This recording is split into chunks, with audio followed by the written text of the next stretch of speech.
voilà salaamaaleykum mbooloo mi ñu ngi leen di sant di leen gërëm ak journalistes yëpp ci seen wuy si fii tey ci biir commune bu Bambilor et xew-xewu tey bi nag du dara lu dul bi ñu démarré campagne ba léegi ak suñu comité électoral bi nga xam ne man maay directeur de campagne bi et demoon nañu fan yëpp di seeti kilifa yi di waxtaan ak ñoom d'abord noonu la ñu tujjee suñu campagne jëloon nañu ñetti fan yoo xam ne duñu dem ci tund bi seeti yenn kilifa yi waxtaan ak ñoom ak ñi nga xam ne par exemple tey àndoon nañoo ko coalition Benno Bokk Yaakaar te peut-être am noo xam ne aussi fa la ñu féete woon étape boobu nag bàyyiwuñu kenn ndax tey am na ñoo nga xam ne sax il se réclame de l'opposition te bokkoon nañu ci mouvance présidentielle ci tàmbali ba ñooñu sax bi ñu jógee dem nañu seeti leen mais ñu santaat yàlla bu baax ndax tamit tey boo xoolee situation politique bi ni mu tëddee dafa mel ni aussi am na ñu nga xam ne daan nañu réclamer seen bopp mouvance présidentielle te tey wane nañu seen bopp ni àndatuñu ak président de la république donc loolu nekk na loo nga xam ne aussi lu leer la lu ñu mun a wax ñaareel bu aussi ñi nga xam ne tey ñoo daje di wax ni ñoom seen bopp opposition lañu il faut ñu xam ne aussi am na ay responsables yoo xam ne dañu àndoon ak ñoom te responsables yooyu ñoom la ñu àndoon ak ñoom mooy ci coalition président Macky Sall moo taxoon ñu ànd ak ñoom ñooñu nag tey bi jóg jotee dañu jóg jël seen responsabilité carrément wax ni ñoom maire Bambilor la ñuy àndal ndax kenn ku nekk umpalewul ni amoon na waxtaan bu nga xam ne defoon nañ ko Dakar sous la tutelle du ministre Omar Gueye ba nga xamee ni président joxe na ay directives ñu waxtaan bi ñu waxtaanee ñun ñëpp ñu joxante loxo alors bi ñu joxante loxo ñu wàcc ci base bi moo tax dinañu remercier ku mel ni Aliou Lay mi toog sama wet ak Omar Gueye Junior ñoo xam ne ñun ak man ñoo bokkoon coalition ak monsieur Soxna tey yàlla dafa bi ñu waxtaanee ñu déggoo ñun ñëpp ñu ànd bokk ndey bokk baay pour jàppale la coalition Benno Bokk Yaakaar donc dañuy profiter ci loolu aussi di remercier coordonnateur départemental Oumar Gueye di remercier aussi le ministre d'État Ismaïla Madior di remercier aussi le candidat bi nga xam ne mooy candidat département bi muy Ndiagne Diop man nag comme ni ma koy faral di waxee rek tey bu ñu xoolee choix bi nga xam ne tey président de la république def na ko jëmale ko ci candidat Ndiagne Diop ñun ñëpp war nañu d'accord ni lu mun a nekk la parce que bu fekkee ne Benno Bokk Yaakaar tey bi ñu demee élection moom moo rawoon kon dina jaadu choix boobu bu ko président defee dina jaadu ci dégg-dégg ak gisin et li fi nekk nag mooy man jàpp naa ni xëy na lay élection locale loolu suñu ginnaaw la bokkul ak élection législative et que tey man jàpp naa ni képp ku nga xam ne tey yaa ngi nekk ci opposition muy opposition locale bi tey bu fekkoon ne def nañ la candidat man jàpp naa ne ki lay jëkk campagnal mooy Ndiagne Diop bu fekkee mouvance présidentielle nga bokk kon waroon nañ ko mën a delloowaat la balle parce que mbir mi nag dafa nekk loo xame ni choix bu xasee am rek te ñun ñëpp ñu jàpp ni choix bi ñu nag moom ñoo dëkk te doléance département bi aussi war na ci mën dara kooku war naa yaakaar naa ni choix bu am solo la ndax nekkoon na liste nationale mu jóge foofu tey mu nekk liste départementale donc yaakaar naa ni choix boobu président def ko def ci réflexion la ko defee et léegi nag dugg nañu ci campagne bi fas nañu yéene aussi fépp fu nga xame ni jàpp nañu ni mbokk ba nga fa xarit ma nga fa am di jàmm nga fa ñu dem fa waxtaan ak yow ba am nañu yaakaar ni daal nit ñi seen bopp war nañu xam ne tey fi ñu toll ci réew mi jàpp naa ni su fekkee ne amuloo ndaw lu nga xam ne mat na ndaw mën la toogal ci pencum réew mi xëy na soxla yi ak bëgg-bëgg yi ni ñu ko bëggee du ñu demee kon bu yàlla dimbalee ñu am ko nga xam ne ci ñun la bokk mu mënuñu toogal ci pencum réew mi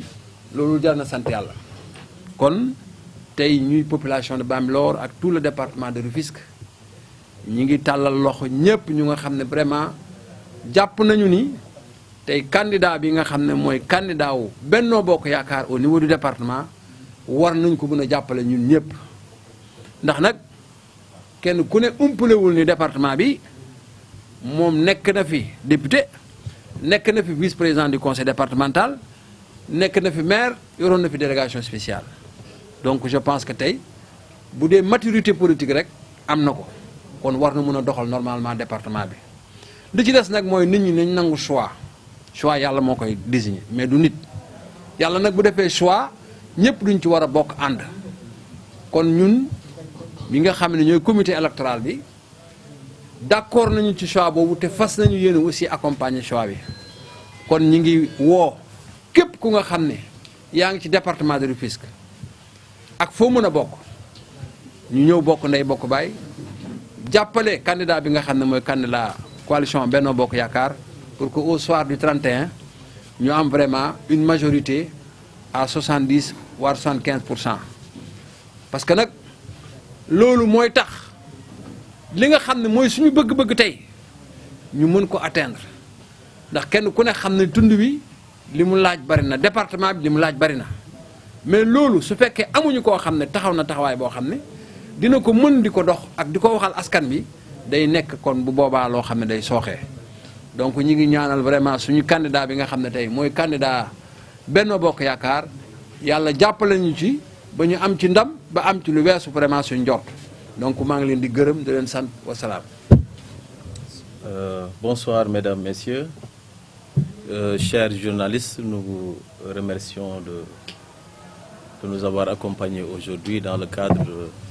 cette conférence de presse que le comité électoral a bien voulu aujourd'hui organiser. D'abord pour fournir un bilan d'étape par rapport à quelques jours de campagne électorale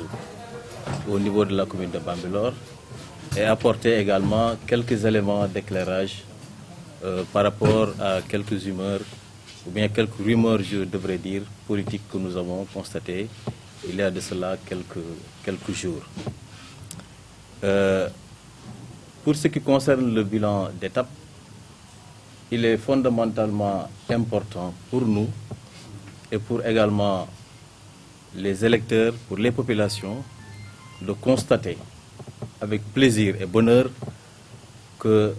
les populations de façon générale, les électeurs, ont décidé de nous accompagner pour, au soir du 31 juillet, que la liste Benno Bokk Yaakaar puisse gagner largement à hauteur de 75%. Il y a un travail qui avait été déjà fait et nous continuons dans la même dynamique. Et nous sommes confiants, Inch'Allah, au soir du 31, nous allons gagner. Les raisons sont là, les arguments sont là également valables. Nous avons fait le tour de la commune. Nous avons rendu visite à des hauts responsables de la zone. Nous avons échangé avec eux. Et pour la plupart d'entre eux, ils ont décidé de laisser tomber les coalitions d'antan pour venir accompagner la coalition Benno Bokk Yaakaar. Donc, il y a de quoi espérer qu'au soir du 31, Inch'Allah, la victoire sera éclatante. Je dois également préciser qu'il y a une certaine opposition locale qui dit détenir 66% en termes de pourcentage selon leurs calculs. Je dois préciser, moi qui vous parle, ainsi que les hauts responsables qui sont à mes côtés, faisaient partie de ces coalitions-là. Et nous avons décidé de laisser ces coalitions et de venir appuyer la coalition Benno Bokk Yaakaar. Donc si vous faites une petite déduction par rapport à l'électorat que nous avions, et que nous avons décidé de quitter ces coalitions-là pour venir accompagner la coalition Benno Bokk Yaakaar, je crois qu'il y a de quoi espérer qu'au soir du 31, ils auront une grande surprise. Alors, le choix n'est pas fortuit. Il faut comprendre que ces élections-là ont un enjeu énorme. C'est une élection nationale, avant d'être une élection départementale ou communale, c'est une élection nationale. Le président de la République, Macky Sall, mérite d'avoir une assemblée à majorité Benno Bokk Yakaar, de par l'excellent bilan qu'il a eu à faire durant ces années-là. Au plan éducation, au plan de la santé, au plan infrastructure, au plan santé.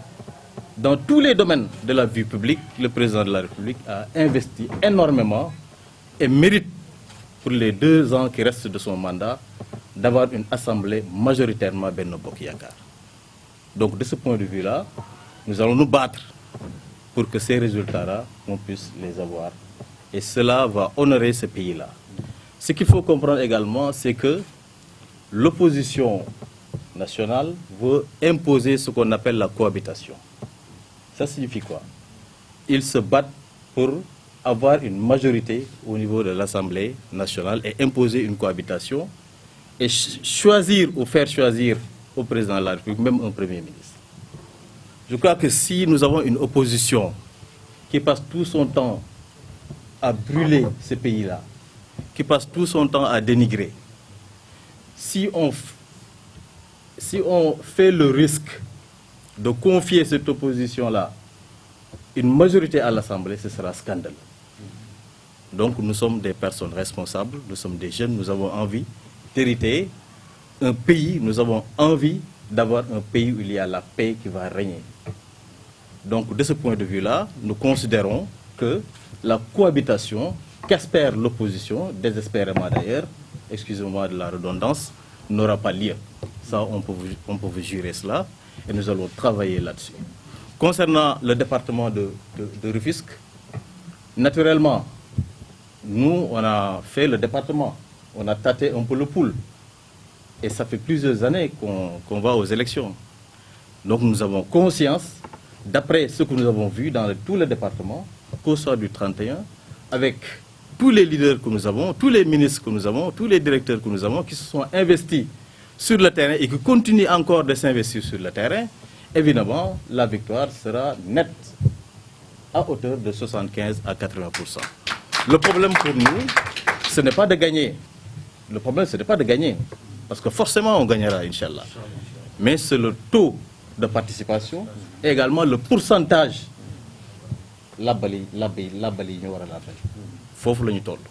Donc, c'est en ces termes-là que je voudrais terminer la séance et dire que nous faisons un appel, nous lançons un appel à tous les jeunes, de façon générale, à tous les leaders, à toutes les femmes, de se mobiliser encore, de se remobiliser encore. Parce que nous avons besoin d'être soudés. Nous avons besoin d'être ensemble. Parce que ces élections-là, c'est des élections cruciales pour les lendemains de ce pays-là. Donc, nous devons de travailler ensemble pour qu'au soir du 31, Inch'Allah, on donne une majorité absolue au président de la République Macky Sall pour qu'il puisse continuer convenablement le travail qu'il a si bien commencé. Je vous remercie. mbooloo mi maa ngi nuyu ñëpp di wax ne tey ñu ngi leen dalal fii ci commune Bambilor feef honorable député maire tête de liste de la coalition Benno Bokk Yakaar comité électoral bi ak l'ensemble de la population ñoo jàkkaarloo ak yéen tey di jëkk nag di sant gërëm le président de la République soit bi mu def ci le digne fils du département de Rufisque dëkk fii ci commune Bambilor muy honorable député Ndiagne Diop muy choix boo xam ne c'est un choix incontestable du point de vue résultat yi mu am ci local yi mais aussi engagement ak popularité bi nga xam ne moo ko topp ci département de Rufisque di wax rek ne askan bi tey honorable député maire ku ne gis na ni mu taxawee durant les 5 ans ci assemblée nationale di plaider au niveau départemental mais aussi di plaider fii nga xam ne mooy 3C yi ba 5C yi di wax rek ne tey choix am du choix boo xam ne tey kenn du ko laam-laamee parce que nag tey am na loo xam ne ay plaidoyer fort population bi di ko xaar rawatina les 3C fii ci commune Bambilor lu demee ni foncier bi ak yeneen tey moom kese moo mën a tey jël préoccupation population bi yóbbu ko ci kaw comme ni mu ko doon defee kon di lancer un appel solennel à toute la population de la commune de Bambilor, à tout le département de Rufisque, ñu voter la coalition Benno Bokk Yaakaar. Parce que coalition boo xam ne la dañ koy voter pour la continuité mais aussi pour l'apaisement. Parce que nag gis nañ tey opposition bi ñu jàkkaar lool mooy opposition boo xam ne tey yee fitna rek la ñuy def te tey communication bi ñuy def